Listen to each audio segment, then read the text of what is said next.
अस्सलामुअलैकुम सामीन 13 जुमादुल उखरा है, 6 जनवरी है। खबर का उन्वान है मनसब इमामत का बेजा इस्तेमाल। हरियाणा वक्फ बोर्ड के इमामों की एक तंजीम है जिसका नाम है तंजीम आइम्मा मसाजिद वक्फ बोर्ड।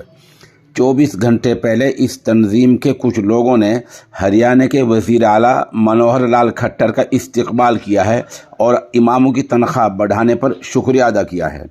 अच्छी बात है, करना चाहिए, लेकिन इसका एक पहलू ये है कि वक्फ बोर्ड से जो प्रेस नोट जारी हुआ है उसमें साफ कहा गया है कि इमाम साहिबान हरियाणा सरकार के कामों से लोगों को वाकिफ़ कराएं। इस मौके पर इमामों के साथ 2 घंटे तक वज़ीर आला ने मेवात में ख़ास मीटिंग भी की है। मीटिंग में शरीक होने से पहले सभी इमामों के मोबाइल फ़ोन बाहर ही रखवा लिए गए थे। इस मीटिंग में क्या कहा गया, क्या मशवरा हुआ, इसका कोई जिक्र अभी तक बाहर नहीं आया है। अलबत्ता ये पता चल गया है कि वक्फ बोर्ड के एडमिनिस्ट्रेटर चौधरी जाकिर हुसैन ने वज़ीर आला से बार बार ये कहा कि इमाम लोग आपका एक बड़ा प्रोग्राम करना चाहते हैं, आप कोई तारीख़ तय कर दें। ये बात चौधरी जाकिर हुसैन ने कई बार कही।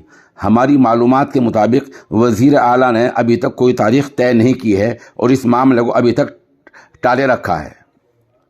सवाल यह है कि क्या हरियाणा वक्फ बोर्ड के इमाम का इस्तेमाल अब बीजेपी के प्रोपेगंडे के लिए हुआ करेगा?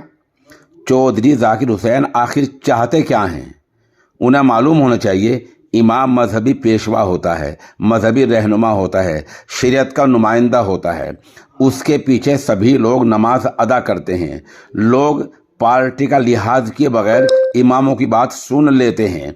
अगर इमामों ने अपने आप को बीजेपी के प्रोपेगंडे के लिए इस्तेमाल होने दिया तो वो दिन दूर नहीं जब लोग ऐसे इमामों से दूरी बना लेंगे और उनको धुतकार देंगे। ये भी तय है कि बीजेपी की सरकार हमेशा तो रहेगी नहीं। सरकार बदलते ही ऐसे इमामों का क्या होगा, सोचने की बात है। दूसरा ये बता दें कि तंजीम आइम्मा के बुनियादी उसूलों में ये लिखा हुआ है कि तंजीम के ओहदेदार किसी सियासी पार्टी का न तो लेबल लगाएंगे और ना ही किसी सियासी पार्टी के लिए काम करेंगे। तो ये सब हो क्या रहा है?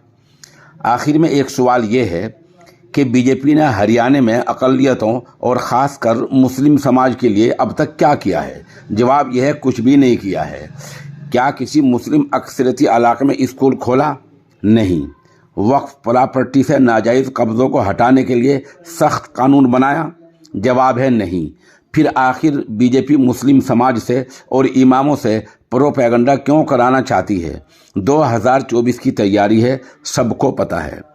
वक्फ बोर्ड के अफसरान और ऐसे आइम्मा से बहुत मुअद्दबाना गुजारिश है कि अपनी आखिरत की फ़िक्र करें और ख़ुद को इस हद तक न पहुँचाए कि बीजेपी आपको अपने प्रोपेगंडे के लिए इस्तेमाल करने लग जाए। इस बारे में इंशाअल्लाह हम जल्द ही दूसरी